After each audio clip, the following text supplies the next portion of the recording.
کلی انگیزه داشتم حیف شد حالام بالام ولی رو سیف مود. این همه راه برو به امید فردایی که یهو میبینی غیب شد. عجی مجی لا فرجی یه عده فعالن ما فلجیم تو این وضعیت واقعا عجیب. باز کلی دم و با قلم چید. این بحثو نمیشه تعبیرش کرد، میگن آینده رفته از این کشور. خوب واسه جماعت گنجش روزی آینده یعنی همین امشب. ولی جیک نزن درخواست نکن دیگه هیچ رقم پرواز نکن. ساکت هیس نخند آواز نخون دیگه واسه هیچ نفر راه باز نکن. منظور اینه که به زور خواب باشی باز یادت بره که یه روز بال داشتی. دست بسته جلو قلدر مملکت گل و قلقل. هر کی رسید پاپوش برید، هر کی تونست از این چارگوش گریخت. حرفاتو نمیتونی باز گوش کنی پس مجبوری بشینی که باز گوش کنی.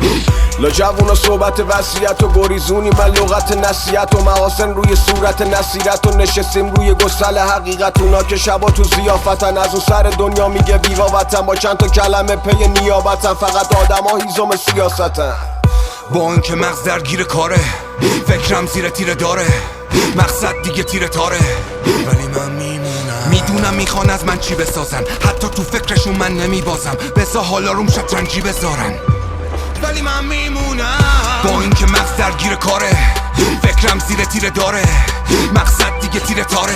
ولی من میمونم میدونم میخوان از من چی بسازن. حتی تو فکرشون من نمیبازم بسا حالا روم شطرنجی بذارن. ولی من میمونم میزنن بهم بر نمیشم منو شوکه نمیکنه فرم این شهر.